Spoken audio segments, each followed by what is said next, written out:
Salut tout le monde, donc ça fait quelques temps que j'avais fait une vidéo sur une config qui tournait dans les 400 € et elle avait eu un certain succès quand même. J'avais eu pas mal de vues etc. par rapport à des vidéos sur de plus gros budgets. Donc apparemment c'est ce qui intéresse le plus les gens, enfin c'est ce qui est le plus recherché en tout cas. Donc vu que ça faisait quand même un certain temps, je vais refaire une petite vidéo pour mettre à jour les composants etc. Surtout que dans l'autre vidéo, elle était pas. Je trouve que voilà, il manquait quand même certains trucs, etc. Donc j'ai fait une config sur Top Achat. Donc je vais expliquer. C'est un site qui permet de choisir ses composants un par un. Et donc ensuite de choisir si on veut les faire monter ou pas. L'option montage c'est une quarantaine d'euros. C'est aussi livré sans Windows. Windows c'est une licence et une centaine d'euros. Donc pour les budgets comme ça, c'est obligatoire de passer sur un site comme ça. C'est-à-dire que ou sinon c'est de l'occasion, mais je veux dire en neuf c'est forcément un site comme ça, il n'y a pas moyen de faire autrement. En supermarché, dans les grandes surfaces, c'est mort, vous n'aurez rien d'intéressant. Même de toute manière, c'est jamais intéressant, à moins d'une promo énorme, mais sinon c'est jamais intéressant. Et là, ça l'est vraiment encore plus, donc c'est vraiment obligatoirement ça.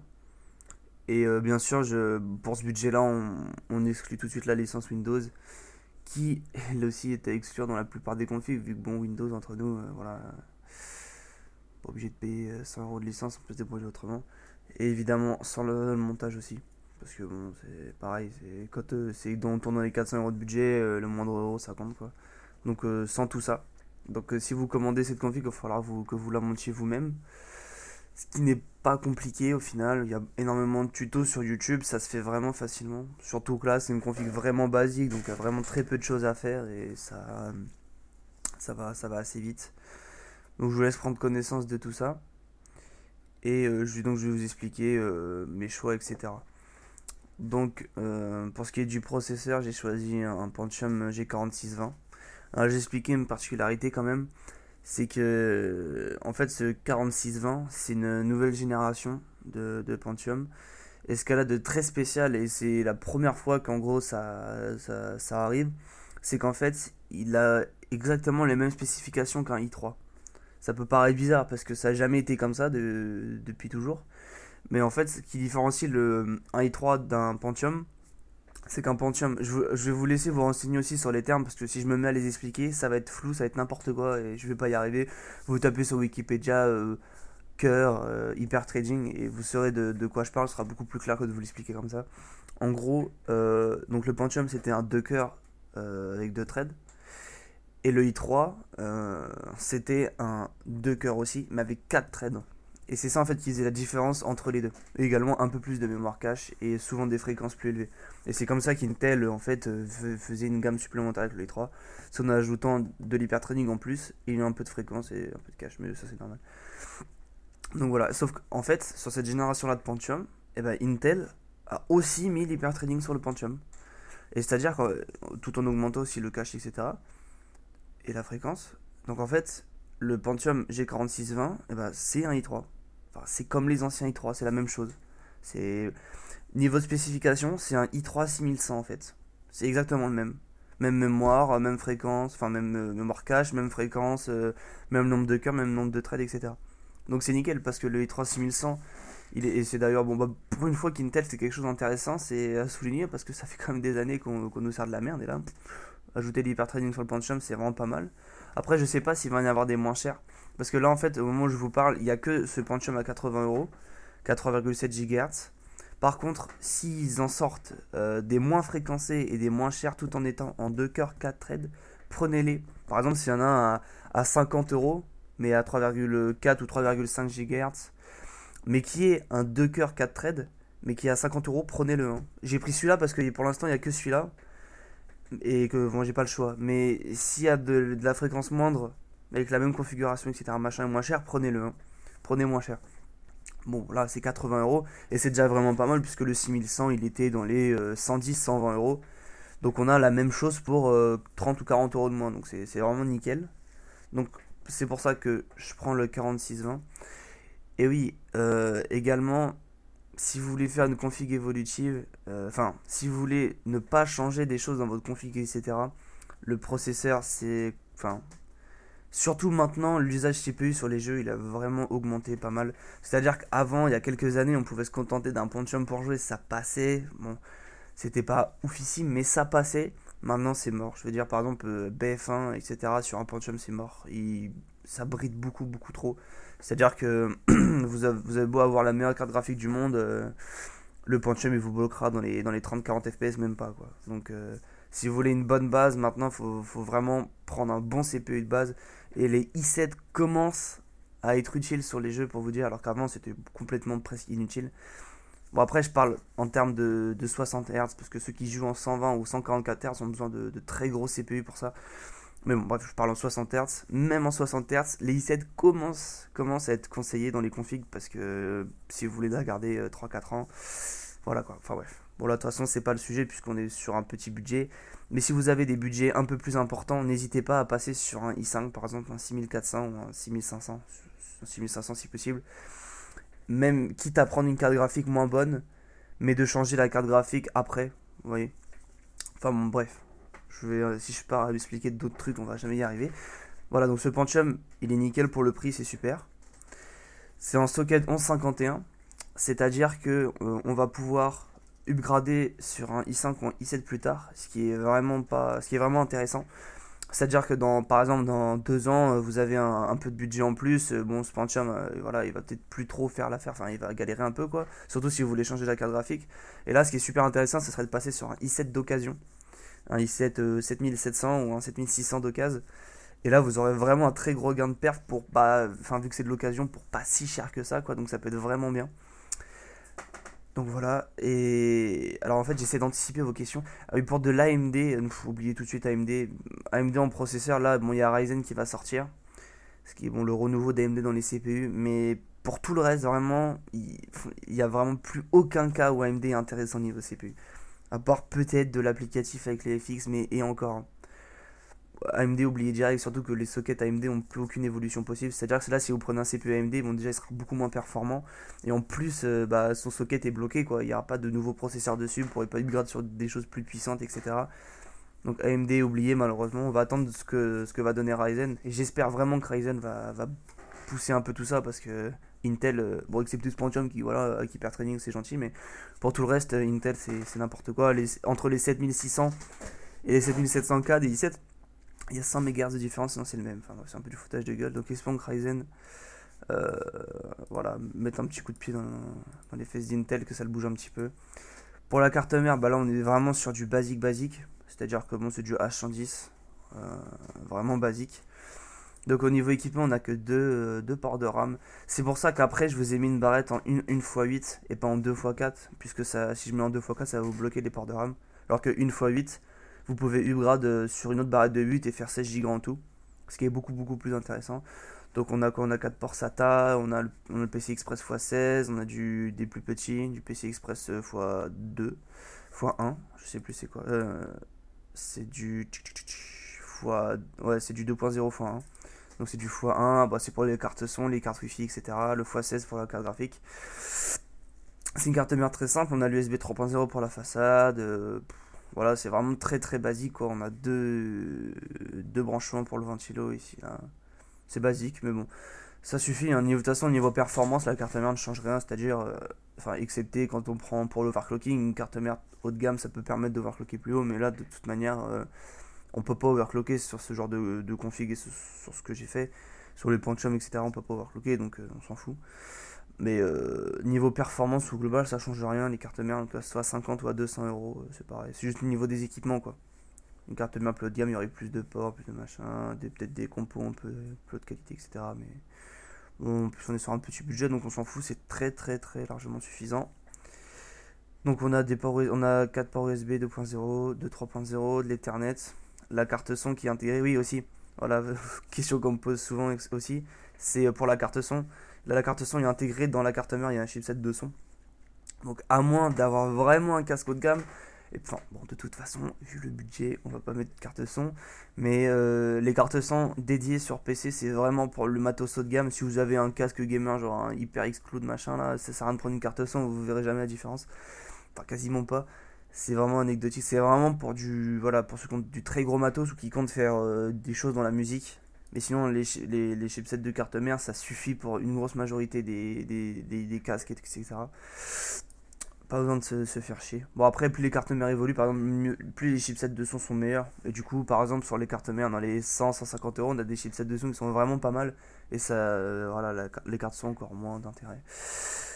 Donc voilà pour la carte mère, donc basique mais tout à fait suffisante. Et sachez qu'en plus, les cartes mères, je veux pas dire bas de gamme parce que c'est pas bas de gamme, mais les cartes mères simples, entre guillemets, sont plus fiables que les cartes mères haut de gamme, puisqu'il y a moins de composants dessus, donc moins de potentielles choses à être défectueuses, quoi, tout simplement. Donc pour la RAM, on a de la Corsair Value Select. Bon, c'est de la RAM basique. Euh, sur ce chipset de carte mère, le chipset de la carte mère, c'est un peu ce qui. Comment dire? C'est la base de la carte mère. Enfin, je sais pas trop comment vous expliquer, mais en gros, c'est la base de la carte mère. Donc, plus le chipset de la carte mère est évolué, plus elle a de possibilités, c'est-à-dire qu'elle pourra accepter de la RAM haute fréquence, vous pourrez faire du cross, du SLI, c'est-à-dire mettre deux cartes graphiques, vous pourrez, voilà, toutes ces choses-là, c'est possible grâce au chipset de la carte mère. Et plus il est évolué, plus vous laisse de possibilités. Et là, on est sur le chipset forcément le plus basique, vu que c'est une carte mère pas chère. Elle est même moins chère que la RAM. Et donc sur ces chipsets-là, en termes de fréquence, vous êtes bloqué à 2133. Vous ne pourrez pas monter au-dessus. Si vous prenez une barrette de 3000 MHz, le chipset le remettra directement en 2133, il n'y a pas possibilité. Vous voyez. Les chipsets aussi, ce qui détermine pour l'OC surtout, par exemple. Hein. Là, par exemple, sur ces cartes mères, vous ne pouvez pas OC. Donc voilà. Donc si je veux vous lancer des conseils qui sont pas forcément utiles pour cette config, mais pour d'autres, si vous voulez jouer sur la performance de la RAM, prenez des latences plus faibles. C'est-à-dire comme vous ne pouvez pas monter en fréquence, mais par contre vous pouvez baisser en latence.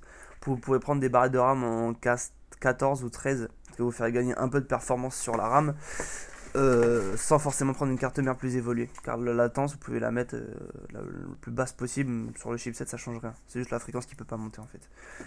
Donc voilà. Et sachez aussi que en DDR3, il n'y avait pas trop de gains avec les DDR3 haute fréquence sur les jeux, etc. Alors qu'en DDR4, il y a eu des tests qui ont été faits et il semblerait qu'à partir de 3000 MHz, la RAM commence à donner des bons résultats sur les jeux. Enfin, commence à gagner un nombre assez significatif de FPS, c'est-à-dire 5-6 FPS, quoi, ce qui est pas mal quand même, pour juste de la RAM, entre guillemets. Mais bon, là, de toute manière, voilà, comme je dis à chaque fois, c'est 450 euros. Faut que j'arrête de me perdre dans des explications qu'il n'y a rien à voir sur la config. Mais bon, voilà, c'est de la Corsair Value, c'est de la bonne RAM, il n'y a pas de souci. La RAM, ça tombe quasi jamais en panne, il n'y aura aucun problème là-dessus. Corsair, c'est une bonne marque de toute manière. Après, voilà, on a d'autres kits, voilà, c'est exactement le même, mais avec un stick différent par-dessus. Là, on a la casse 14, mais ça fait déjà 5 euros de plus. Et étant donné que je dépasse déjà le budget, et voilà, tu vois, vous savez, par exemple, voilà, pour 5 euros, on perd une latence, ça peut être pas mal. On peut se dire, ouais, c'est cool, machin. Mais bon, là, le moindre euro compte, donc on va garder en casse 15. Et puis, de toute manière, au final, ça change pas grand chose non plus. Hein. Donc, la carte graphique, ce qui va être l'élément donc, le plus important du PC. J'ai donc choisi une RX 460. Alors pour info, bon, c'est une bonne carte graphique, ça consomme rien, il n'y a pas beaucoup de dissipation thermique, enfin entre guillemets ça chauffe pas. Mais c'est pas, voilà, c'est des cartes graphiques, même pour la config globalement, c'est pour jouer par exemple à du League of Legends, peut-être un peu de World of Warcraft, enfin les MMO, etc. Bien que si vous jouez énormément à des MMO, je vous conseillerais de passer sur du Nvidia parce que AMD a du mal sur les MMO, surtout sur WoW. Je vous conseillerais de passer sur une 1050 qui est 20 euros plus cher. Mais j'y reviendrai après. Euh, donc voilà, donc on a une RX 460 qui sera tout à fait suffisante pour du LoL, pour des petits jeux comme ça. Évidemment, ça fait tourner les gros jeux, mais alors il va falloir faire des concessions sur les graphismes et sur les FPS. C'est-à-dire que vous pourrez faire tourner les très gros jeux genre BF1, vous pourrez les faire tourner en 1080p medium, ouais, dans les medium 60 fps, je pense, ce genre de choses. Alors aussi, par pitié, arrêtez de me demander en commentaire si Minecraft va tourner avec, si GTA 5 va tourner avec. C'est très simple, vous tapez sur internet RX 460 benchmark, benchmark GTA 5, benchmark machin, et vous regardez les résultats, il y aura des benchmarks sur un peu tout et n'importe quoi. Donc vous verrez le benchmark en ultra machin, hop, la RX a fait tel nombre d'FPS. Parce que la moitié des commentaires c'est est-ce que Minecraft va tourner, est-ce que machin, est-ce que bidule. Vous regardez sur internet, vous tapez tout simplement et puis vous aurez les résultats. Ou même Vous pouvez aussi aller sur YouTube et regarder des mecs qui jouent avec cette carte, voir à peu près ce que ça donne, même si c'est pas extrêmement fiable. Et qu'en plus, bon, aussi, essayez peut-être de revoir un peu les FPS à la baisse sur les benches, parce que les mecs qui bench, ils utilisent des CPU énormes, justement pour dévoiler le potentiel maximum de la carte graphique, pour pas la limiter. Ils ont des CPU énormes, donc prévoyez peut-être une petite baisse de FPS par rapport à ce que vous voyez en benchmark, mais arrêtez de me demander s'il vous plaît. Voilà. Bon, pour le disque dur, Western Digital, un classique, hein, 1 Tera, 7200 tours par minute, 64 émotes, flash machin, 7 à 3, blablabla. C'est du classique, il n'y a rien de plus à dire à 1 Tera. Il est utile de prendre des capacités en dessous d'un Tera, puisque le 500 Go va vous coûter 50 euros au lieu de 56, enfin, aucun intérêt. Donc on est sur du Western Digital 1 Tera normal. Je vous explique, je vais vous expliquer après les trucs que j'ai pas choisi dans tout ça. Voilà, donc maintenant boîtier, j'ai pris un boîtier de moyenne taille. J'ai pas voulu prendre une petite taille pour que vous puissiez avoir des capacités de grade. Parce que aussi cette config, j'ai prévu le grade par exemple avec le socket Intel. Bon, même si de toute façon on n'allait pas prendre d'AMD, mais bref, avec 1x8 Go de RAM, etc.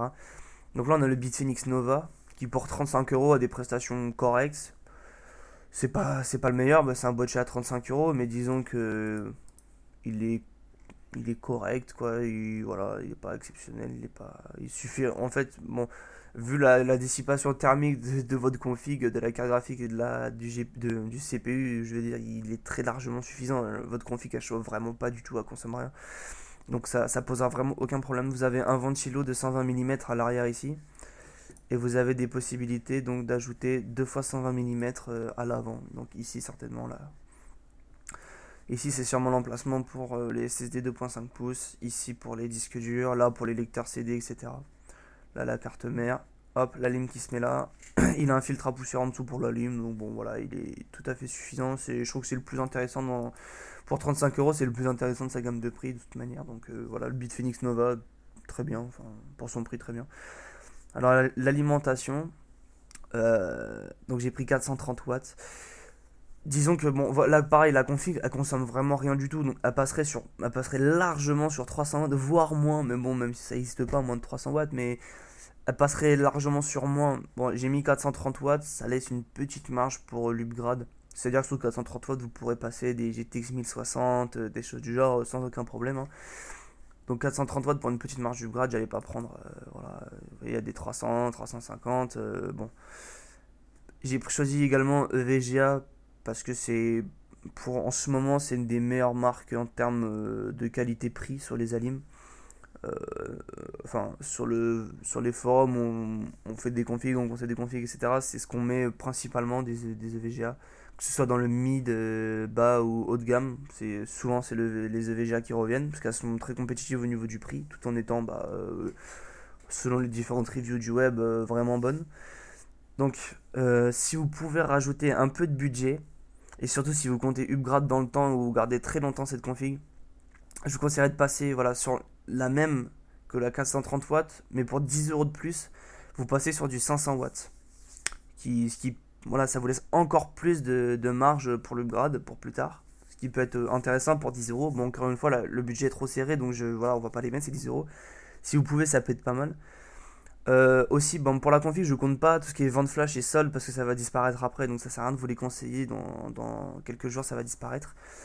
Donc sur cette gamme d'Alim VGA, on a pour ce qui est de la certification, c'est du 80+. C'est pas du 80+ bronze, ni du silver, etc. C'est du 80+. Mais bon, la certification, ça ne définit que le rendement de la lime et pas sa qualité. Ça, vous pouvez avoir des alimes certifiés, mais qui seront de mauvaise qualité, qui donneront des mauvaises tensions, etc. Même si elles sont certifiées en bronze ou en silver. Et vous pouvez avoir des alims qui sont pas certifiés bronze, qui sont juste certifiés 80+, simplement. C'est une certification, mais en dessous du bronze.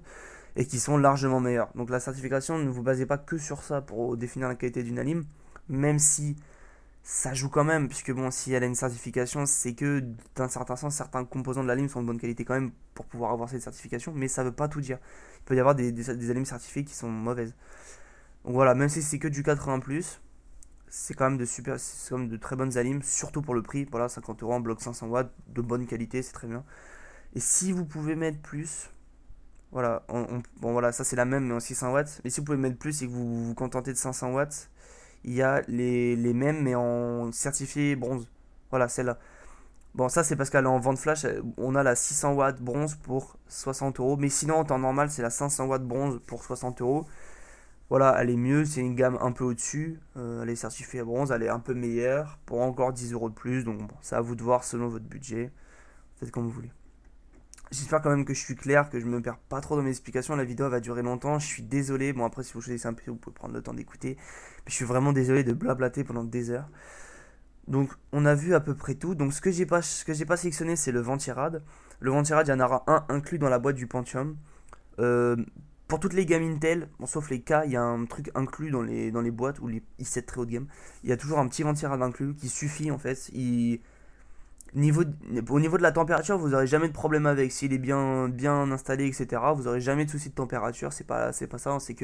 C'est surtout sur le silence en fait que ça va peut-être être un peu dérangeant. Parce qu'il fait quand même pas mal de bruit puisqu'il est petit, etc. Donc le ventilo a besoin de tourner assez fort pour bien dissiper. Bon, c'est pas monstrueux non plus, hein, le truc va pas faire. Mais vous avez noté la belle imitation.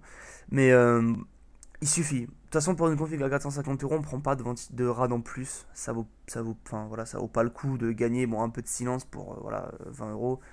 Donc voilà, c'est pour ça que je l'ai pas choisi. Vous pourrez tout à fait vous contenter du RAD de base, il y a aucun souci. Si vous voulez vraiment en ajouter un ou en ajouter un plus tard, je vous conseillerais un Eidos. Voilà celui-là. Le Renjnik là, je sais pas comment ça se prononce, on va pas tenter. Enfin, j'ai tenté, mais voilà, ça donne pas grand chose. Donc c'est l'Eidos qui est 1000 fois suffisant pour un processeur qui s'overclock pas, c'est-à-dire un Pentium i3. Bon, les i3 n'ont plus d'intérêt vu que le Pentium est comme le i3 maintenant. Enfin bon, donc les i3 en fait on peut oublier maintenant. Intel c'est un peu de tirer une balle dans le pied en faisant ça quand même, puisque les i3 n'ont maintenant plus d'intérêt vu que ce sont les mêmes specs que les Pentium, ils seront juste plus hautement fréquencés, qui vaut pas du tout le coup de mettre 40 euros de plus pour de la fréquence. Donc bon, bref, pour les Pentium i3, i5, même i7, les i7 qui s'overclock pas, un Eidos à 20 euros ça suffit largement. Vraiment pas besoin de prendre plus. Aucun intérêt de prendre quelque chose de plus gros. Après, pour l'overclocking, évidemment, voilà, on part du plus lourd, mais l'IDOS suffit pour tout ce qui s'overclock pas. La pâte thermique, voilà, bon, la pâte thermique, il y en a toujours dans les RAD. Dans le RAD Intel fourni, on aura déjà prémis sur le cul du RAD. Je vois pas trop l'intérêt d'acheter des pâtes thermiques. Il y en a toujours de fournis dans les ventirades de toute manière, donc voilà. Après, si vraiment on veut chipoter, excusez-moi, la flemme de faire des coupures, désolé. Donc ouais, à moins de vouloir vraiment gagner 2 ou 3 degrés en prenant des pâtes thermiques vraiment très performantes, ça vaut vraiment pas du tout le coup d'en prendre à mon avis. Celles qui sont fournies avec les rats sont souvent tout à fait suffisantes. J'ai pas choisi de SSD, que ce soit en M2, c'est-à-dire voilà, en format barrette qui se mettent sur les cartes mères. De toute façon, ils m'en proposent pas vu que la carte mère n'a pas d'emplacement M2. Donc ils m'en proposent pas. Et aussi les SSD donc en format plus classique, voilà, en 2.5 pouces, qui sont trop chers pour ce budget-là, on n'en met pas. Parce que ça augmenterait beaucoup trop de prix, c'est au minimum 45-50 euros. Le graveur, donc bah ça sera à votre convenance, hein, le lecteur CD tout simplement, DVD. Ça c'est à vous de voir, donc ça vous en avez besoin, ça vous en avez pas besoin, mais bon c'est quand même 20 euros, donc ça fait un peu chier quoi. Sachant que vous pouvez en acheter un externe plus tard si vraiment vous avez besoin. Voilà, c'est à vous de voir. Les Reobus ou les lecteurs de cartes, bon ben les lecteurs de cartes c'est pour lire les cartes, euh, vous en doutez, donc bon, pareil, ce sera à vous de voir, etc.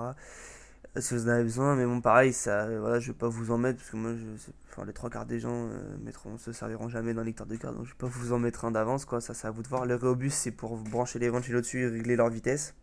Bon, pareil, sur ces budgets-là, on oublie. Carte Wi-Fi, alors ouais, voilà. Il y a un port Ethernet donc sur la carte mère pour brancher en câble. Par contre, il n'y aura pas de Wi-Fi. Donc vous avez les cartes internes. Les cartes internes, je vous les conseille uniquement si vous avez une très mauvaise réception Wi-Fi. C'est-à-dire, enfin, vous recevez très mal le signal, vous avez du mal. Là, prenez une interne, genre par exemple celle-ci en 300 mégabits, voilà. Avec les antennes, on peut voilà, essayer d'avoir une réception meilleure qu'une clé. Mais si vous avez une bonne réception, c'est-à-dire 4 ou 5 bars, prenez pas une carte interne, prenez plutôt, on devrait l'avoir ici. Voilà, une clé Wi-Fi USB tout simplement, qui suffit largement et qui est plus simple et moins chiante qu'une carte interne. Là, vous prenez celle-ci par exemple, voilà, pareil, une 300 mégabits tout à fait classique. Si vous avez une bonne réception, ça suffira largement. Ou sinon, bah, c'est de l'Ethernet sur la carte mère, ou si vous recevez mal, donc voilà, la carte. là. Carte son, bah, j'ai déjà expliqué avant. Carte contrôleur, bah, ça va être tout ce qui est rajout de port USB, etc. Enfin, ça, on s'en fout. Pareil, c'est vous qui voyez, hein, mais bon, il y a déjà assez de ports USB derrière la carte mère, je trouve. Ou sinon, vous prenez des machins, là, qui dédoublent les ports USB, là, des hubs. Bon, on a les câbles vidéo, les bonnes, je vais pas tout vous expliquer, système d'exploitation, l'écran, le clavier, la souris, blablabla, tout le reste. Donc voilà. Ah oui, en ce moment, il y a un code promo. Si vous prenez le montage à 40 €, vous avez moins 6%. Je vous le dis au cas où, mais bon, de toute façon, le temps que vous verrez cette vidéo, etc., ça aura disparu. Donc voilà pour cette config à 450 €. Donc je dépasse le budget, mais si vous voulez vraiment rester dans le budget, vous pouvez prendre 4 Go de RAM, même si bon, c'est un peu dommage, mais vous pouvez prendre 4 Go de RAM. Donc celle-ci là, par exemple, voilà, on baisse à 418. Après, vous pourrez rajouter une barrette sur l'autre port, même si bon, ce sera pas forcément la même capacité, ce serait bien de rajouter 8 du coup pour faire 12. Ce sera pas la même capacité, c'est un peu dommage, mais c'est pas grave. Euh, et si vous avez un petit rap de budget, ou que vous jouez à des MMO aussi, parce que oui, je vous l'ai dit avant, AMD a un peu de mal dans les MMO, enfin ça va, je veux dire, c'est pas, vous pourrez y jouer, mais Nvidia s'en sort vraiment mieux sur WoW par exemple. Si vous faites vraiment beaucoup de MMO et de WoW, je vous conseille quand même de monter un peu de votre budget et de partir sur une 1050. La 1050 qui est quand même pas, enfin, un bon cran au-dessus de la 460 quand même. Ça doit être de l'ordre de 20%, 15-20, je sais plus, faut regarder les benches, mais elle est quand même au-dessus quoi. Le problème c'est que je l'aurais bien mise parce qu'au final elle est 20 € plus chère, donc ça passe, c'est plus performant, etc. Pour 20 € c'est pas mal. Mais c'est que voilà, on est à 471, c'est trop, déjà je dépassais avec 450. Donc bon, j'allais pas la mettre pour ça quoi. Mais si vous pouvez, la 1050 ça peut vraiment être pas mal. Surtout si vous jouez MMO où là c'est vraiment très intéressant. Pour les autres, ça sera à vous de voir selon votre budget. Euh, voilà. Ensuite, ouais, donc on était bloqué. J'ai fait à 450 parce que je trouve que ça vaut pas du tout le coup de baisser vraiment à 400. À part, voilà, vous pouvez mettre 4 Go de RAM à la limite, mais ne baissez pas le processeur par exemple. Parce que en dessous de ça, vous allez vraiment avoir des processeurs poussifs. Disons que le 4620, ou comme je vous l'ai dit, ces variantes qui seront en 2 cœurs 4 threads moins fréquencés, ce sera vraiment le minimum pour jouer correctement. En dessous, c'est-à-dire les Pentium classiques 2 cœurs 4 threads, évitez, ou même de l'AMD, évitez parce que vous allez être bloqué et votre processeur va vous limiter tout le temps, il va galérer H24, ça va vraiment être chiant. Donc minimum les Pentium 2 cœurs 4 threads, vraiment. N'essayez pas de passer en dessous si possible. Ensuite, pour les cartes graphiques, c'est pareil. En dessous de la Iris 460, il n'y a rien. C'est-à-dire oubliez tout ce qui est en dessous. Pareil chez Nvidia, oubliez tout ce qui est en dessous de la 1050. Et éventuellement la 750 Ti, mais alors à un prix très bas, c'est-à-dire 60 € neuf. Plus que ça vaut pas le coup. Évitez tout ce qui est en dessous, c'est-à-dire tout ce qui est R5, 250, 240, etc. Tout ça, c'est vraiment c'est des cartes qui sont tellement peu puissantes qu'elles sont vraiment inutiles. C'est-à-dire que le fossé entre une 250 et une 460, il est énorme. C'est vraiment nul, ça ne sert à rien. Pareil pour les 710, les GT 710, 720, 730, 740, 610, tout ça oublié totalement. C'est même en doute, enfin je me demande pourquoi ces cartes existent, tellement elles sont nazes en fait, elles ne servent à rien. C'est-à-dire qu'il y a des parties graphiques intégrées dans les processeurs qui servent à faire de l'affichage, et ces cartes graphiques, excepté de faire de l'affichage, elles servent à rien. Elles servent vraiment quasi à rien. Donc, enfin, pour du gaming, en tout cas, après, je sais pas, peut-être que certains pourront trouver une utilité en ayant du coup le droit d'utiliser les logiciels Nvidia, etc. Enfin, il y a peut-être une ou deux personnes qui vont trouver leur utilité dedans, mais pour tous les autres, je vois énormément de gens qui les achètent pour du gaming parce qu'elles sont pas chères, mais c'est une très très mauvaise idée. Vous allez vraiment vous taper une merde. Surtout qu'elles sont chères en plus. Enfin, bon. Donc voilà, minimum RX 460 chez AMD et minimum GTX 1050 chez Nvidia. Ou sur les anciennes gènes, les 950, les 960, les R9 260, 260X, 270, etc. Les anciennes générations de cartes, de bonnes cartes en fait. Mais voilà. Euh, bon bah voilà, je pense que c'est terminé. Bon, je vais me blatter, voilà, une demi-heure. Bon, voilà, de toute façon, c'est à chaque fois pareil. J'espère que vous avez la patience de tout regarder, mais à chaque fois, je me perds dans des explications à la con. Je suis vraiment désolé. J'espère que ça a pu vous aider. Qu'est-ce qu'il pourrait y avoir comme question? Bah, je sais pas. Qu'est-ce qu'on me demande d'habitude? À part est-ce que quel jeu tourne, machin, non, pas grand chose. Non, bah, je pense que c'est j'ai à peu près tout dit. Donc voilà. Donc j'espère que ça peut vous aider. N'hésitez pas à me poser des questions en commentaire, j'essaierai d'y répondre. Je vais également modifier la config au fil du temps parce que les compos vont partir, vont revenir, etc. S'il y a des choses plus intéressantes, je changerai le lien de la config dans la description, je la changerai. Et puis voilà, donc n'hésitez pas à poser vos questions. Et puis bon, on se retrouve plus tard peut-être pour une nouvelle vidéo. Salut!